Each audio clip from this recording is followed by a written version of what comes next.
नमस्कार। Last lecture में अपन बात कर रहे थे, अपनी थर्ड यूनिट का एक टॉपिक था बेलन, वो कंप्लीट हो चुका था। ठीक है, उसी यूनिट का एक टॉपिक और है सकेंद्र सांकवज। सकेंद्र सांकवज किसे कहते हैं? सकेंद्र सांकवज। सबसे पहले तो बात वो करें अपन कि जैसे कोई द्विघात व्यापक समीकरण है, द्विघात व्यापक समीकरण। अब द्विघाती व्यापक समीकरण कौन सा होता है? तो यहाँ द्विघाती व्यापक समीकरण को लिखें अपन ax square plus by square plus cz square plus 2hxy plus 2fyz plus 2gzx plus 2ux plus 2vy plus 2wz plus d equal 0। ये द्विघाती व्यापक समीकरण होता है। इस द्विघाती व्यापक समीकरण के द्वारा कोई निरूपित कोई पृष्ठ है, इसके द्वारा डिनोटेड कोई पृष्ठ है। अगर इस पृष्ठ को कोई समतल अगर प्रतिच्छेद करता है, अगर इसको क्या कर रहा है, कोई समतल अगर प्रतिच्छेद किया जाए, तो जो वक्र अपने को प्राप्त होगा कि द्विघाती व्यापक समीकरण के द्वारा निरूपित पृष्ठ को यदि किसी समतल द्वारा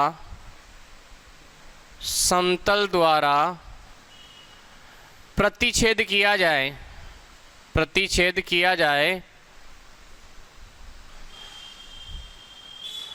तो जो वक्र प्राप्त होता है उसे क्या बोला जाता है? सकेंद्र सांकवज कहते हैं। किस द्विघाती व्यापक समीकरण को अगर कोई समतल, इसके द्वारा निरूपित पृष्ठ को अगर कोई समतल प्रतिच्छेद करता है तो जो वक्र अपने को प्राप्त होता है उसी को क्या कहा जाता है? सकेंद्र सांकवज कहते हैं। सकेंद्र सांकवज का समीकरण, सकेंद्र सांकवज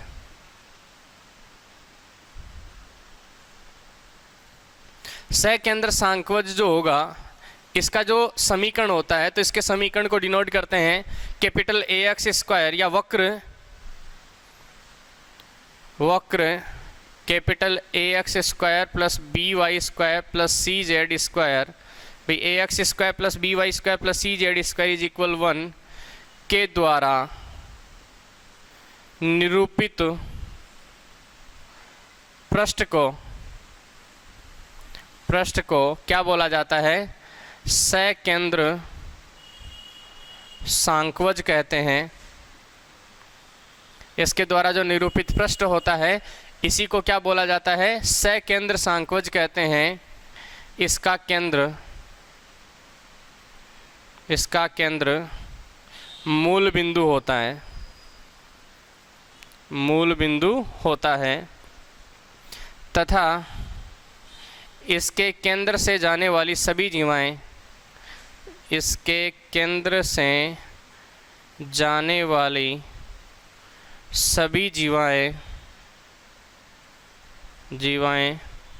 केंद्र पर समद्विभाजित करती हैं। ठीक है, तो सकेंद्र सांकवज का जो समीकरण होता है वो होता है ax square plus by square plus cz square is equal 1। ठीक है, और इसका जो केंद्र होता है वो कहाँ पे होता है? मूल बिंदु पे होता है। अब इसमें ये जो ax square by square cz square है, इसमें x स्क्वायर y स्क्वायर और z स्क्वायर के जो गुणांक हैं, इनके चिन्हों के आधार पर इसको, या इसके चिन्हों के आधार पर अपन जो सकेंद्र सांकवज लेते हैं वो निम्न प्रकार से लेते हैं। तो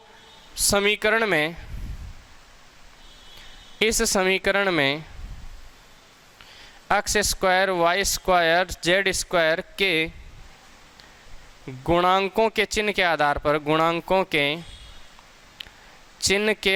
पर सकेंद्र सांकवज को निम्न प्रकार बांटते हैं, निम्न प्रकार बांटते हैं। इसके गुणांकों के जो चिन्ह हैं, X square Y square Z square के इसके गुणांकों के जो चिन्ह हैं, इनके आधार पर इसको निम्न प्रकार से बांटते हैं। तो सबसे पहले होता है दीर्घवर्तज। दीर्घवर्तज, दीर्घवर्तज में क्या होगा, तीनों के चिन्ह, तीनों चिन्ह धनात्मक हो, अर्थात X square upon A square plus Y square upon B square plus Z square upon C square is equal 1। ये दीर्घवर्तज का समीकरण होगा। दूसरा है तीनों ऋणात्मक हो तो वो अधिकल्पित या काल्पनिक दीर्घवर्तज होगा। एक चिन्ह तो एक पृष्ठीय अतिपरवलय, एक पृष्ठीय अतिपरवलय। यदि तीनों में से एक चिन्ह ऋणात्मक हो तो इस एक पृष्ठीय अतिपरवलय का समीकरण मोस्टली लेते हैं X square upon A square plus Y square upon B square minus Z square upon C square is equal 1। ये एक पृष्ठीय अतिपरवलय का समीकरण होता है। फिर आता है द्विपृष्ठीय अतिपरवलय। तो द्विपृष्ठीय अतिपरवलय में क्या होगा, जिसमें एक चिन्ह धनात्मक तथा दो चिन्ह ऋणात्मक हो। तो इसका समीकरण होता है x square upon A square minus Y square upon B square minus Z square upon C square is equal 1। ये द्विपृष्ठीय अतिपरवलय का समीकरण होता है। ठीक है, तो इस प्रकार से इसको इनके गुणांकों के चिन्ह के आधार पर इस प्रकार से बांटते हैं अपन दीर्घवर्तज। देखो ये है एक्स स्क्वायर अपॉन ए square plus Y square upon B square plus Z square upon सी स्क्वायर इक्वल 1। तीनों चिन्ह धनात्मक है तो दीर्घवर्तज हो जाएगा। अगर तीनों चिन्ह ऋणात्मक हो तो वो दीर्घवर्तज ही होगा, लेकिन काल्पनिक रूप में होगा। फिर एक पृष्ठीय अतिपरवलय, तो इसमें एक चिन्ह ऋणात्मक होता है, और द्विपृष्ठीय अतिपरवलय इसमें दो चिन्ह ऋणात्मक होते हैं। ओके, अब बात करते हैं अपन अपने मेन टॉपिक की, स्पर्श रेखाएं और स्पर्श तल की। सकेंद्र सांक्वज पर स्पर्श रेखा और स्पर्श तल।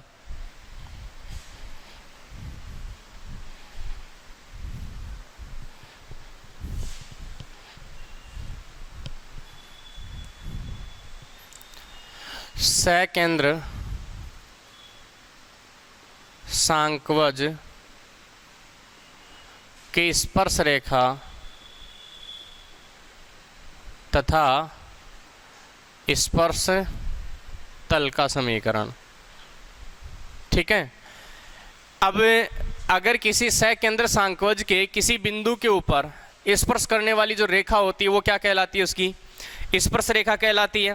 और अगर कोई रेखा सरल रेखा, भाई बात करें अपन स्पर्श रेखा की, तो यदि कोई सरल रेखा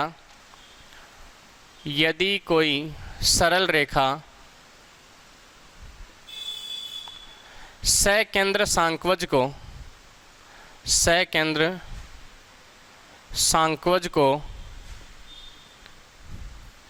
दो संपाती बिंदुओं पर प्रतिच्छेद करती है, संपाती बिंदुओं पर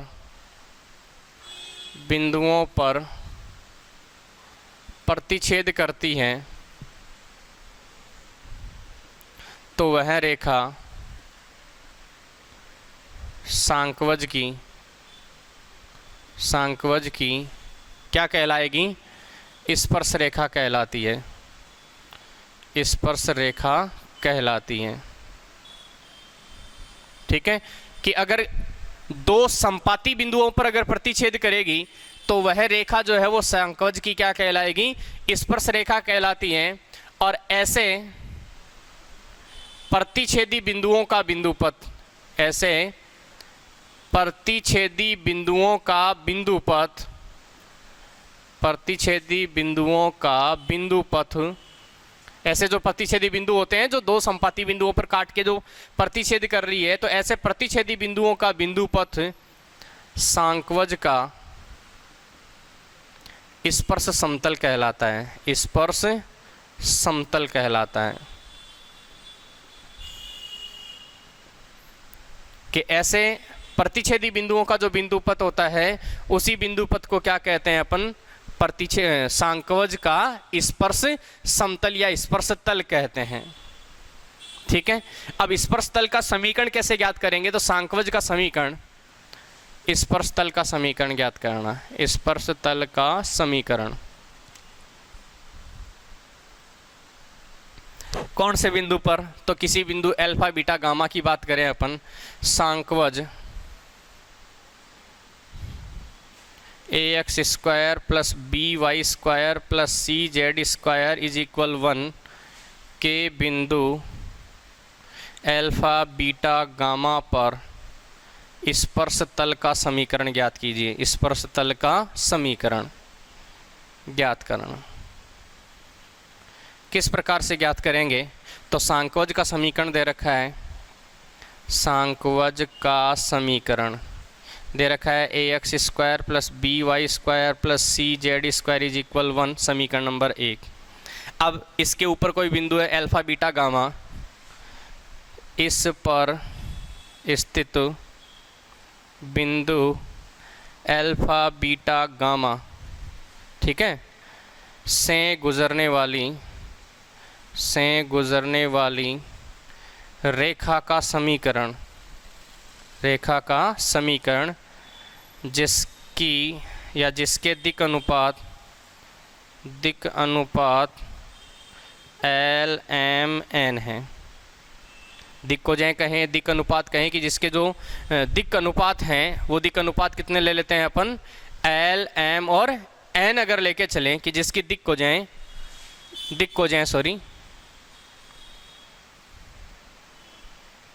क्या ले ली, L, M, N है। क्या होती है रेखा का समीकरण, x minus alpha upon L, y minus beta upon M और z minus gamma upon N। ठीक है, अब ये तीनों जो रेशियो हैं, इन तीनों रेशियो को अपन किसी न किसी के इक्वल ले लें। जैसे r के इक्वल लिया मैंने, x minus alpha upon L, y minus beta upon M, z minus gamma upon N is equal r मान लिया मैंने। तो इस रेखा पर स्थित किसी बिंदु के निर्देशांक, इस रेखा पर स्थित किसी बिंदु के निर्देशांक क्या क्या आ जाएगा इस रेखा पर स्थित, तो x minus alpha upon L है ना, तो x बराबर क्या बनाएगा, L r plus alpha, y बराबर एम आर प्लस बीटा और z बराबर एन आर प्लस गामा।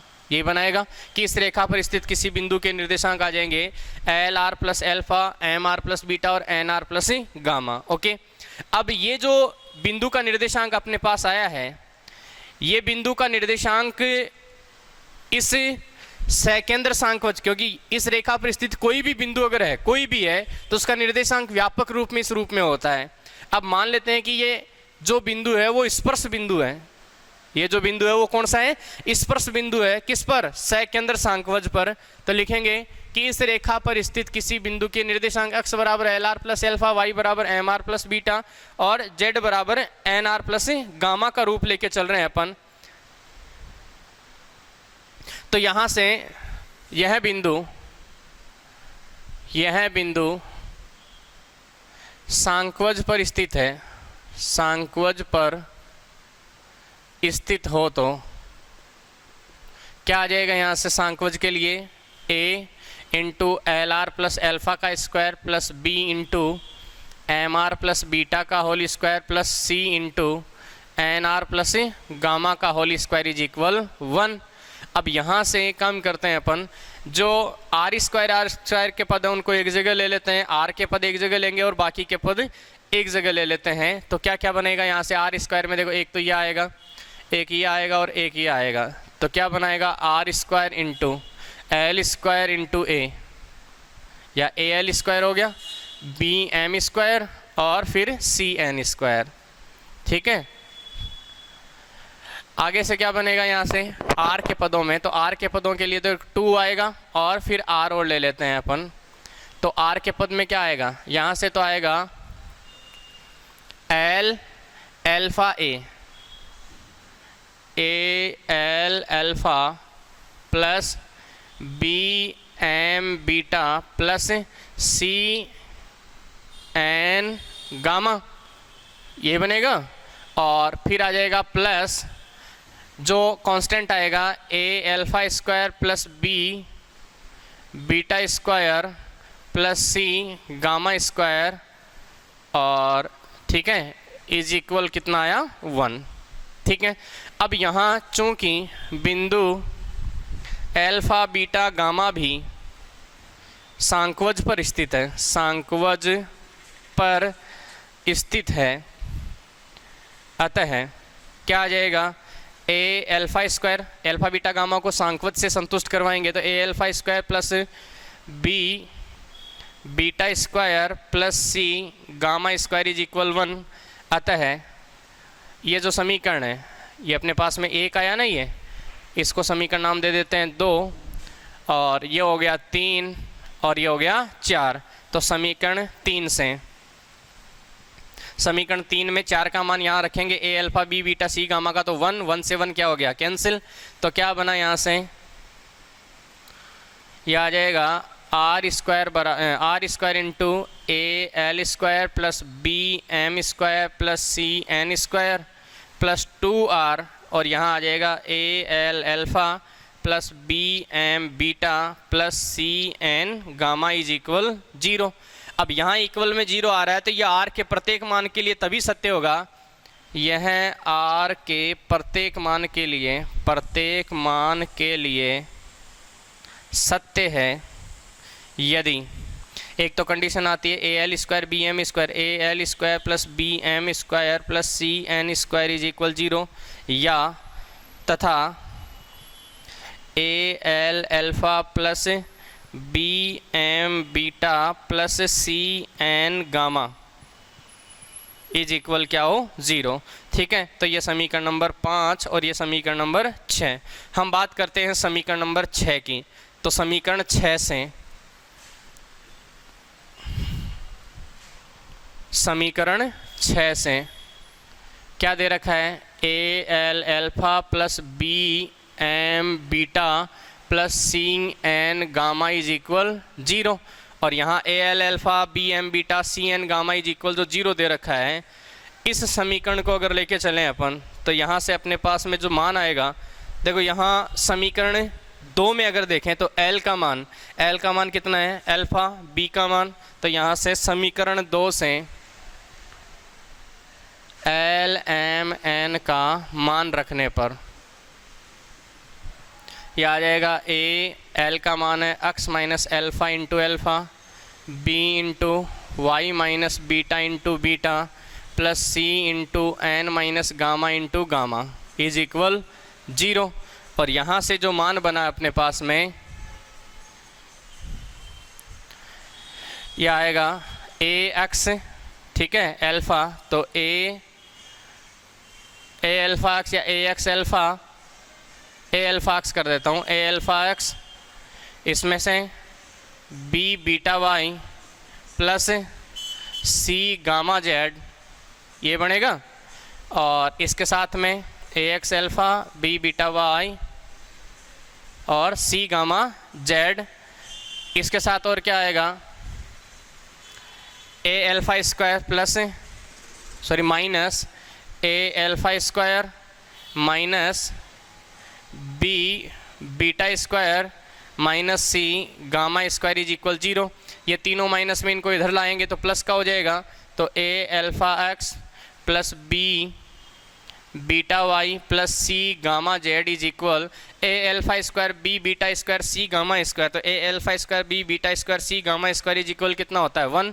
तीनों को इधर लाएंगे तो ये 1 हो जाएगा। तो ये लास्ट में अपने पास में जो समीकरण बना है, यह समीकरणी क्या होगा, a x square b y square c z square is equal 1 के बिंदु अल्फ़ा बीटा गामा के ऊपर क्या होगा, स्पर्श तल का समीकरण होगा। क्या होगा, a alpha x b beta y c gamma z is equal 1। यहाँ ध्यान रखें a alpha x b beta y c gamma z में अल्फ़ा बीटा गामा जो है वो बिंदु है जहाँ पर स्पर्श तल का समीकरण बनाना है। ए बी सी जो है वो सांख्यवज के समीकरण में एक्स स्क्वायर वाई स्क्वायर और जेड स्क्वायर के गुणांक हैं। ओके, ये क्या आएगा, इसका स्पर्श तल का समीकरण आ जाएगा। ओके, अब इसके बाद में बात करते हैं स्पर्शता के प्रतिबंध की, कि कोई समतल है, वो समतल या वो तल स्पर्श कर रहा है कि नहीं कर रहा किसी सकेंद्र सांख्यवज को। स्पर्शता का प्रतिबंध क्वेश्चन दे रखा है, जैसे स्पर्शता का प्रतिबंध, स्पर्शता का प्रतिबंध। स्पर्शता के प्रतिबंध में क्या देखेंगे कि वह प्रतिबंध ज्ञात कीजिए, वह प्रतिबंध या सांख्यवज a x square plus b y square plus c z square is equal 1 को समतल a x plus b y plus c z is equal d स्पर्श करें तो स्पर्शता का प्रतिबंध ज्ञात कीजिए। तो स्पर्शता का प्रतिबंध ज्ञात कीजिए। ठीक है, अब इस सांख्यवज को ये समतल क्या कर रहा है, स्पर्श कर रहा है। तो मान लेते हैं अपन सांख्यवज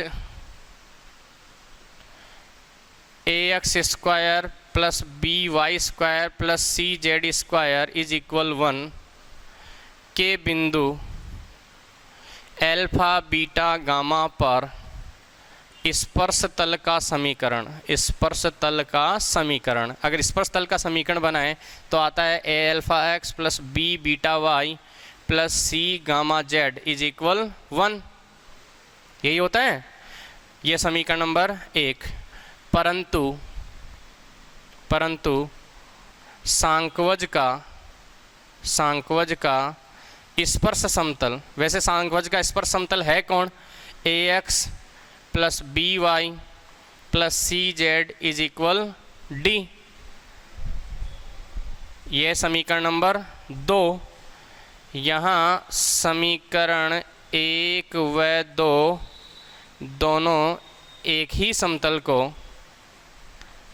समतल को निरूपित करते हैं। अतः अगर इनकी तुलना करने पर, जब तुलना करोगे तो इसमें ए अल्फ़ा जो है वो किसके बराबर होगा, स्मॉल ए के। तो यहाँ से क्या आ जाएगा, ए अल्फ़ा अपॉन स्मॉल ए बराबर, इसमें बी बीटा तो बी बीटा अपॉन में स्मॉल बी, और इसमें सी गामा अपॉन में स्मॉल सी इज इक्वल, यहाँ क्या आ जाएगा, इसमें 1 और इसमें डी बराबर होगा। यहाँ से अल्फ़ा का मान अगर बनाएंगे तो अल्फ़ा बराबर क्या आ जाएगा, small A upon capital A D. Beta का मान क्या आ जाएगा, बीटा का मान आ जाएगा small b upon capital B into D, और गामा का मान क्या आ जाएगा, यह आ जाएगा स्मॉल सी अपॉन कैपिटल सी डी। ये आया।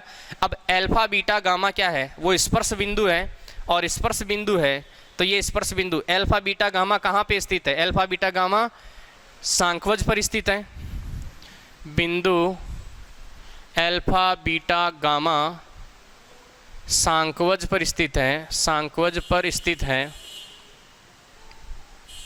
अतः a alpha square plus b beta square plus c gamma square is equal 1। Alpha beta gamma का मान रखेंगे तो a into a upon a d का होल स्क्वायर, ये आया capital B into b upon b d का whole square, फिर c into c upon capital सी d का होल स्क्वायर इज इक्वल 1। ये मान बनेगा, ए से ए कैंसिल हो जाएगा, एक तो भाई ए स्क्वायर है तो क्या बनेगा यहाँ से a square upon capital a square, एक ए से एक ए कैंसिल तो a square upon a into d square plus B square upon b d square plus C square upon capital C d square is equal 1। D square को common लेके इधर भेज देंगे तो a square upon a plus B square upon b plus C square upon c is equal d square. ये क्या आ जाएगा, इसके स्पर्शता का प्रतिबंध आ जाएगा कि a x square plus b y square plus c z square is equal 1। सह के अंदर सांकवज को जब a x plus b y plus c z equal d अगर स्पर्श करता है तो स्पर्शता का प्रतिबंध होता है a square upon capital a, b square upon capital b, c square upon capital C is equal d square. ये स्पर्शता का क्या आ जाएगा, प्रतिबंध आ जाएगा। ओके, फिर इसके बाद में आता है अब स्पर्श बिंदु के निर्देशांक भी अगर देखना चाहें तो स्पर्श बिंदु के निर्देशांक ये होंगे a upon a d, b upon b d और सी अपॉन सी डी। ये स्पर्श बिंदु के निर्देशांक होंगे। तो यहाँ लिख सकते हैं स्पर्श बिंदु के निर्देशांक a upon a d, b upon b d और c upon c d. Okay, इसके बाद में टॉपिक आता है अपना नियामक गोला, डायरेक्टर सर्किल।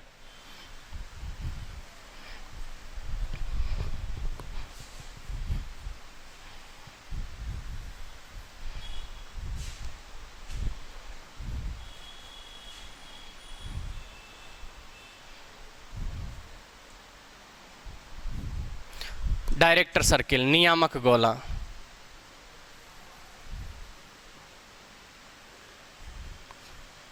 ठीक है, तो यहां किसी सकेंद्र सांकवज, सकेंद्र सांकवज के तीन परस्पर लंबवत, ध्यान दें कि किसी सकेंद्र सांकवज के तीन परस्पर लंबवत स्पर्श तलों, स्पर्श तलों, देखो लंबवत होने चाहिए, परस्पर लंबवत स्पर्श तलों के प्रतिच्छेदी बिंदु का बिंदुपथ, प्रतिच्छेदी बिंदु का बिंदुपथ, बिंदुपथ कहने का मतलब ये तीनों परस्पर लंबवत जो स्पर्श तल हैं ये जिस बिंदु पर प्रतिच्छेद करते हैं उस प्रतिच्छेदी बिंदु का बिंदुपथ सांकवज का, सांकवज का नियामक गोला कहलाता है, नियामक गोला कहलाता है। ठीक है, तो नियामक गोला किसे कहते हैं कि किसी सकेंद्र सांकवज के तीन परस्पर लंबवत स्पर्श तलों के प्रतिच्छेदी बिंदु का जो बिंदुपथ होता है वही सांकवज का क्या कहलाता है, नियामक गोला कहलाता है। अगर नियामक गोले का समीकरण अपन ज्ञात करें तो नियामक गोले का समीकरण क्या होगा, नियामक गोले का या सांकवज के नियामक गोले का समीकरण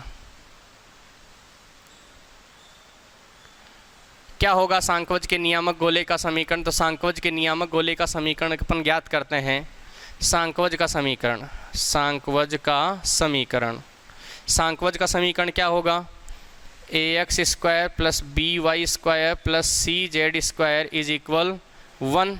ये समीकरण नंबर 1 हो गया। अब इसके तीन परस्पर लंबवत स्पर्श तल लेंगे अपन, और वो तीन परस्पर लंबवत स्पर्श तल कौन से होंगे, इसके तीन परस्पर लंबवत या इसके तीन स्पर्श तल, स्पर्श तल भाई इसके तीनों जो स्पर्श तल हैं जैसे अपन ने मान लिए L1x plus M1y plus N1z is equal, यहाँ d का जो मान है वो लिया अपन ने a स्क्वायर है तो L1 square upon capital A plus M1 square upon capital B plus N1 square upon capital C होता है ना, AX plus BY plus CZ। भाई एक समतल है AX plus BY plus CZ is equal D, ये इसको स्पर्श कब करेगा, अभी तो बनाया था स्पर्शता का प्रतिबंध, क्या आया था अपने पास में, D स्क्वायर बराबर A square upon capital A plus B square upon capital B plus C square upon capital C, है ना, यही तो आया था। तो D का मान ये आया रूट के अंदर और D का मान रूट में आ रहा है, तो A B C की जगह अपन L1 M1 N1 ले रहे हैं एक के लिए, तो और रूट में A B C आता है, A B C अपन ने ले लिया। तो यहाँ से पहला स्पर्श समतल तो ये बन रहा है 2, दूसरा स्पर्श समतल क्या आ जाएगा, L2x plus M2y plus N2z बराबर root L2 square upon A plus m2 square upon b plus n2 square upon c, समीकरण नंबर 3। तीसरा बनेगा L3x plus m3y plus n3z is equal क्या आ जाएगा, root L3 square upon a plus m3 square upon b और plus में n3 square upon c। यह आ गया समीकरण नंबर 4। अब समीकरण 2, 3 और जो 4 हैं ये तीनों को तीनों परस्पर लंबवत स्पर्श कर रहे हैं। भाई समीकरण 2, 3 और 4 जो है वो क्या है, तीन परस्पर लंबवत स्पर्श तलों के प्रतिच्छेदी बिंदु का बिंदु पद, तो तीनों के तीनों आपस में क्या कर रहे हैं, लंबवत प्रतिच्छेद कर रहे हैं।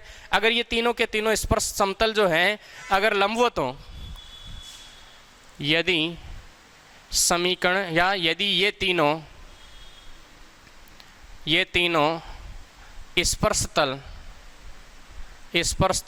परस्पर लंबवत प्रतिच्छेद करें,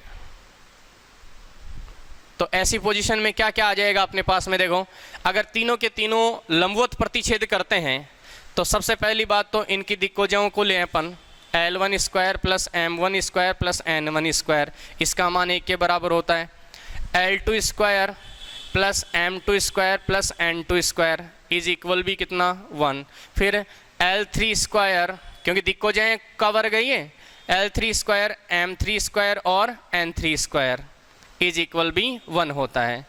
दूसरी बात L1, L2 और L3 तीनों के लिए लें तो L1 square plus L2 square plus L3 square is equal 1, M1 square plus M2 square plus M3 square is equal भी 1, और N1 square plus N2 square plus N3 square is equal भी 1। ये position आती है अपने पास में L1, L2, L3 और M1, M2, M3 और N1, N2, N3। अब इनका जब आपस में गुणा करें अपन, इनका आपस में गुणा करें तो जैसे L1, L2, M1, M2, N1, N2 का गुणा करें तो L1, L2 plus M1, M2 plus N1, N2, इनका भी मान 0। फिर इसी प्रकार से L1, L3, M1, M3, L1, L3 plus M1, M3 plus N1, N3, इसका भी मान 0। और फिर इसके बाद में L2, L3 plus M2, M3 plus N2, N3 is equal भी कितना होता है 0। तो कहने का मतलब ये समान जैसे चल रहे हैं सिंगल में स्क्वायर में उनका तो योग 1 होता है, और असमान जितने भी होते हैं उनका सब का योग कितना हो जाएगा 0।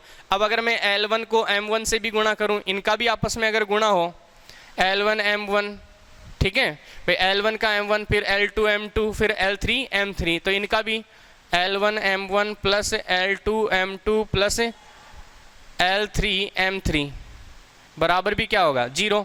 ऐसे ही L1 N1 plus L2 N2 plus L3 N3 is equal भी 0, और ऐसे ही N1 या M1 N1 plus M2 N2 plus M3 N3, इनका भी 0 योग होता है। ये कब की बात है, जब तीनों परस्पर आपस में लंबवत होंगे, और अगर लंबवत होंगे तो समीकरण 2 को, 3 को और 4 को, यदि समीकरण 2, 3 व 4 को वर्ग करके जोड़ने पर जब तीनों को वर्ग करके जोड़ेंगे तो स्क्वायर देखो a plus b plus c का होल स्क्वायर, ये भी a plus b plus c का होल स्क्वायर, ये भी a plus b plus c का होल स्क्वायर, तीनों में a plus b plus c का होल स्क्वायर जब करेंगे तो क्या बनेगा, a square plus B square plus C square plus 2ab plus 2bc plus 2ca, यही बनेगा। तो यहाँ लेफ्ट साइड में इनमें से कोई ना कोई वर्ग अपने पास में बनेंगे, और इनमें जो वर्ग बनेंगे इनमें जितने भी मान आएंगे तो अपने पास में क्या क्या बचेगा वो देख लेते हैं अपन। यहाँ से आएगा अपने पास में देखो L1 स्क्वायर, अक्ष स्क्वायर का गुणांक होगा L1 स्क्वायर, अक्ष स्क्वायर का गुणांक L1 स्क्वायर, L2 स्क्वायर और L3 स्क्वायर अक्ष स्क्वायर के गुणा में होगा। तो L1 स्क्वायर, L2 स्क्वायर और L3 स्क्वायर का मान कितना होता है 1, यही बनाएगा। तो यहाँ से मान अपने पास में जो बनेंगे वो आ जाएंगे अपने पास में मान अक्ष स्क्वायर लेफ्ट साइड वाला मान बता रहा हूँ, x square plus Y square plus Z square, इनका यूज करोगे ना इनमें, जब इनका वर्क करके आप वर्क करके हल करेंगे तो इनका जब यूज करोगे तो x square Y square Z square बचेगा लेफ्ट साइड में, तो और राइट साइड में जो मान आएगा अपने पास में वो मान आ जाएगा आपके पास में, देखो L1 स्क्वायर अपॉन स्क्वायर किया है ना तो रूट हट जाएगा यहाँ से, L1 स्क्वायर अपॉन ए, L2 स्क्वायर अपॉन ए और L3 स्क्वायर अपॉन ए, तो 1 अपॉन ए के गुणा में या L1 square plus L2 square plus L3 square आ जाएगा, तो इसका मान क्या हो जाएगा 1, तो आप यहाँ से इसका मान 1 अपॉन ए लिख सकता हूँ। फिर ऐसे ही M1 square M2 square M3 square के बटे में B चल रहा है, तो M1 M2 M3 का स्क्वायर कितना होता है 1, तो ये 1 अपॉन B, और प्लस में तीसरा क्या आ जाएगा 1 अपॉन सी। तो ये जो समीकरण होता है ये इस सह केंद्र सांकवज का क्या होता है, डायरेक्टर सर्किल होता है, नियामक गोले का समीकरण होता है। X square plus Y square plus Z square is equal 1 upon a plus 1 upon b plus 1 upon c, ये होता है इस केंद्र सांकवज a x square plus b y square plus c z square is equal 1 का नियामक गोले का समीकरण। X square plus Y square plus Z square plus equal 1 upon a 1 upon b और 1 अपॉन सी। ओके, तो इस प्रकार से इसके नियामक गोले का समीकरण ज्ञात कीजिए करते हैं। अब अपन बात करते हैं इसके कुछ उदाहरणों की। जैसे क्वेश्चन दे रखा है अपने को, वह प्रतिबंध ज्ञात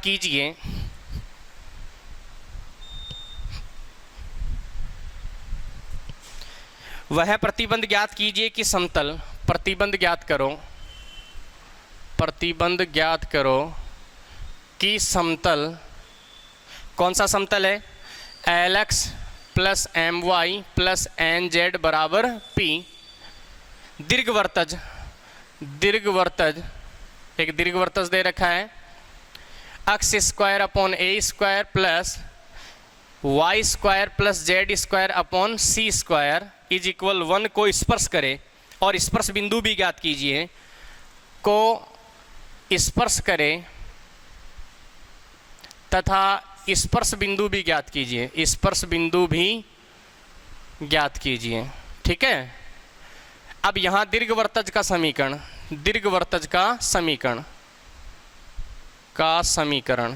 दे रखा है, x square upon A square plus Y square upon C square plus Z square upon C square is equal 1 लिख सकता हूँ। इसको सहकेंद्र सांकवज के रूप में 1 upon A square into x square plus 1 upon C square into y square plus 1 upon C square into z square is equal 1।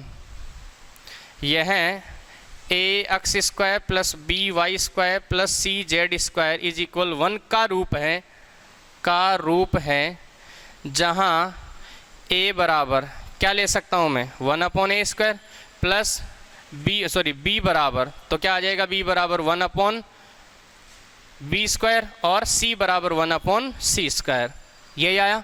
अब आपको पता है कोई भी सहकेंद्र सांकवज को कोई समतल स्पर्श करता है, सहकेंद्र सांकवज को, यह सहकेंद्र सांकवज को क्या करेगा, स्पर्श करेगा, तो इसके किसी बिंदु अल्फा बीटा गामा पर, बिंदु अल्फा बीटा गामा पर स्पर्श समतल का समीकरण, क्या होता है, यह होता है स्पर्श समतल का समीकरण a alpha x plus b beta y plus c gamma z is equal क्या होता है 1। यहाँ बिंदु अल्फा बीटा गामा पर है। अब समतल का समीकरण अगले ने अपने को ये दे रखा है, परंतु इसे जैसे समीकरण नाम दिया 1, परंतु स्पर्श समतल का समीकरण क्या दे रखा है, Lx plus My plus Nz is equal P। समीकरण नंबर 2, 1 व 2 की तुलना करने पर, जब दोनों की तुलना करेंगे तो क्या आ जाएगा, a alpha upon l equal b beta upon m equal c gamma upon n, यही आएगा तुलना करने पर, इज इक्वल 1 अपॉन पी। यहाँ से अल्फा बराबर यह आ जाएगा l upon a p, beta बराबर एम अपॉन बी पी और गामा बराबर एन अपॉन सी पी। ये आएगा। ये capital A, capital B, capital C, ये इस बिंदु के निर्देशांक ये रहे ए बी सी के मान। तो स्पर्श बिंदु के निर्देशांक या फिर अपन स्पर्शता का प्रतिबंध देख रहे हैं पहले। अब अल्फा बीटा गामा कहाँ पर है? सांकवज पर है या दीर्घवृत्तज पर है? दीर्घवृत्तज पर है, अतः या सांकवज कहें अपन, सांकवज पर है, अतः क्या बनाएगा? A alpha square plus b beta square plus c gamma square is equal 1। Alpha beta gamma के मान रखेंगे तो ये आया ए अल्फा स्क्वायर, अल्फा का मान हो गया l square upon A square p square plus capital B into m square upon capital B square p square plus C into n square upon capital C square p square is equal 1। एक power से एक power तो ये cancel हो जाएगी। L square upon capital A plus m square upon capital B plus n square upon capital C is equal p square. A B C के मान रखें अगर तो ए बी सी का मान 1 अपॉन ए स्क्वायर है, क्या आ जाएगा? एल स्क्वायर तो a L square plus B M square plus C N square is equal, यहाँ से क्या बनेगा अपने पास में? P square. ये क्या आ जाएगा? इसके स्पर्शता का प्रतिबंध आ जाएगा। और स्पर्शता के प्रतिबंध के बाद में जो अपने पास में मान दे रखा है, स्पर्शता के प्रतिबंध के बाद में कंडीशन दे रखी है स्पर्श बिंदु के निर्देशांक की। एक मिनट, सॉरी, यहाँ b का मान 1 अपॉन सी स्क्वायर ही है, तो b का मान अपन वापस 1 अपॉन सी स्क्वायर ही रखेंगे। ये सी स्क्वायर ही आएगा, सी स्क्वायर एम स्क्वायर, ठीक है। ए बी सी का मान है तो b का मान 1 अपॉन सी स्क्वायर ही है अपने पास में, इसलिए c रखेंगे तो c square m square plus सी square n square equal p square. और स्पर्श बिंदु के निर्देशांक अगर देखें, स्पर्श बिंदु के निर्देशांक क्या क्या आ जाएंगे रे? अल्फा बराबर एल अपॉन ए पी है ना, ए का मान क्या है? 1 अपॉन ए स्क्वायर है, तो ये 1 अपॉन ए स्क्वायर, तो a square l upon p, a square l upon p. Beta का मान तो यहाँ सीधा स्पर्श बिंदु के निर्देशांक लिख रहा हूँ। बीटा का बी का मान सी स्क्वायर एम अपॉन पी, और गामा का मान क्या हो जाएगा? सी स्क्वायर एन अपॉन पी। ये स्पर्श बिंदु के क्या हो जाएंगे? निर्देशांक हो जाएंगे। ओके, तो इस प्रकार से क्या ज्ञात करते हैं? इसके स्पर्श बिंदु के निर्देशांक और स्पर्शता का प्रतिबंध ज्ञात करेंगे। नेक्स्ट क्वेश्चन लेते हैं। क्वेश्चन है, यदि दीर्घवृत्तज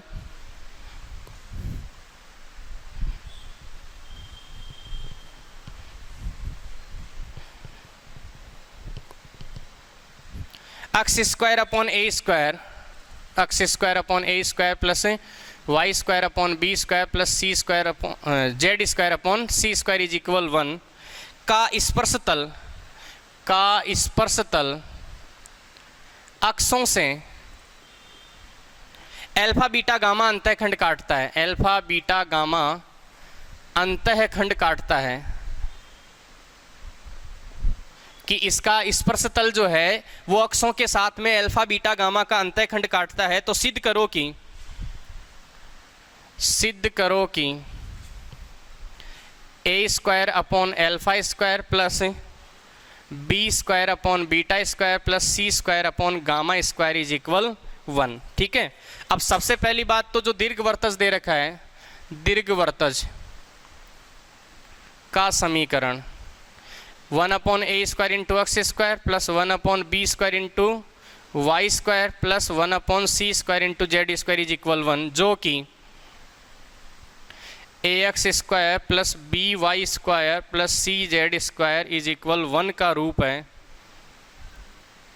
जहाँ कैपिटल ए बराबर 1 अपॉन ए स्क्वायर, कैपिटल बी बराबर 1 अपॉन बी स्क्वायर और कैपिटल सी बराबर 1 अपॉन सी स्क्वायर। ओके, अब यहाँ इस दीर्घवृत्तज या सांकवज a x square plus b y square plus c z square is equal 1 कह रहा है ना, इसके स्पर्श तलों से अल्फा बीटा गामा का अंतःखंड काट रहा है। इसका स्पर्श तल जो है वो अक्षों के साथ में, इसके स्पर्श तल की बात करें तो इसका स्पर्श तल अक्षों के साथ में कितने का अंतःखंड काट रहा है? अक्स पर तो काट रहा है अल्फा का, वाई अक्स पर काट रहा है बीटा का, और जेड अक्स को काट रहा है ये गामा का। तो इसी निर्देशांक पर अगर ये काटता है तो इसके किसी बिंदु x1 y1 z1 के ऊपर अगर स्पर्श तल के समीकरण की बात करें पर के बिंदु x1 y1 z1 पर अल्फा बीटा गामा तो इसमें आ चुका, x1 y1 z1 पर स्पर्श तल का समीकरण क्या हो जाएगा? स्पर्श तल का समीकरण तो होता है a x1 x a alpha x होता है ना, प्लस b बीटा y, तो यहाँ y1 y plus c z1 z ये बनेगा इज इक्वल 1। ये स्पर्श तल का समीकरण आ जाएगा। ए बी सी का मान रखेंगे तो x x1 upon A square plus y y1 upon B square plus z z1 upon C square is equal 1। ये हमारे पास में इसके स्पर्श तल का क्या आ जाएगा? समीकरण आ जाएगा। अब ये जो स्पर्श तल है वो अक्षों के साथ में अल्फा बीटा गामा का अंतःखंड काटता है, तो यह स्पर्श तल अक्षों पर अल्फा बीटा गामा का अंतःखंड काटता है, अतः यह तल बिंदु अल्फा 0 0 0 बीटा 0 तथा 0 0 गामा से गुजरता है। भाई गुजरेगा कि नहीं गुजरेगा? जब अंतःखंड काटेगा तो अंतःखंड कब काटेगा? जब गुजरेगा वहां से। तो अल्फा 0 जब अतः तीनों बिंदुओं से गुजारने पर, तीनों बिंदुओं से तल को गुजारने पर क्या आएगा? सबसे पहले अल्फा 0 0 से गुजारेंगे तो x की जगह अल्फा अपॉन x1 अपॉन ए स्क्वायर आएगा, ये 0 हो जाएगा, ये 0 हो जाएगा। तो x1 बराबर क्या बनेगा? यहाँ से ए स्क्वायर, भाई ए स्क्वायर जब इसको अल्फा x ए स्क्वायर अपॉन अल्फा, इसी प्रकार y1 बराबर बी स्क्वायर अपॉन बीटा, और z1 बराबर क्या आ जाएगा? z1 बराबर ये आ जाएगा सी स्क्वायर अपॉन गामा। ठीक है, अल्फा बीटा गामा का अंतःखंड काट रहा है ना, इसलिए x1 y1 और z1 का मान अपने पास में ये आ जाएगा। अब x1 y1 z1 का जो मान आया है, ये बिंदु x1 y1 z1 के ऊपर स्पर्श तल का खींचा है अपन ने, तो बिंदु x1 y1 z1 कहाँ स्थित है? x1 y1 z1 दीर्घवृत्त पर स्थित है, दीर्घवृत्त पर स्थित है। अतः क्या आ जाएगा? x1 square upon A square plus y1 square upon B square plus z1 square upon C square is equal 1। अब x1 y1 z1 के मान आ चुके हैं अपने पास में, ये तीनों मान यहाँ ट्रांसफर करेंगे तो क्या बनाएगा? ए स्क्वायर अपॉन, देखो ए स्क्वायर x1 स्क्वायर है ना, तो ए की पावर 4 हो जाएगा। यहाँ लिखेंगे x1 का मान ए स्क्वायर अपॉन अल्फा का होल स्क्वायर इंटू 1 अपॉन ए स्क्वायर, फिर आता है बी स्क्वायर अपॉन बीटा का whole square into 1 upon B square, और फिर आता है z1 मतलब सी स्क्वायर अपॉन गामा का whole square into 1 upon C square is equal 1। A की 2 पावर 4 पावर हो जाएगी, 2 से 2 कैंसिल, तो ये आ जाएगा अपने पास में a square upon alpha square, a square upon alpha square plus B square upon beta square plus C square upon gamma square is equal 1। ये अपने पास में क्या आ जाएगा? इसका जो कंडीशन अपने को प्रूव करवा रहा है वो आ जाएगी A square upon alpha square plus B square upon beta square plus C square upon gamma square. Okay, और इसी के साथ अपनी ये जो यूनिट है वो कंप्लीट होती है। ठीक है, तो अपनी ये जो थर्ड यूनिट है 3D में से दूसरी यूनिट हो गई वैसे तो, और वैसे अगर पेपर के हिसाब से देखें तो ये अपनी थर्ड यूनिट जो है वो कंप्लीट होती है। नेक्स्ट लेक्चर में अपन यूनिट नंबर 4 देखेंगे। Thank you.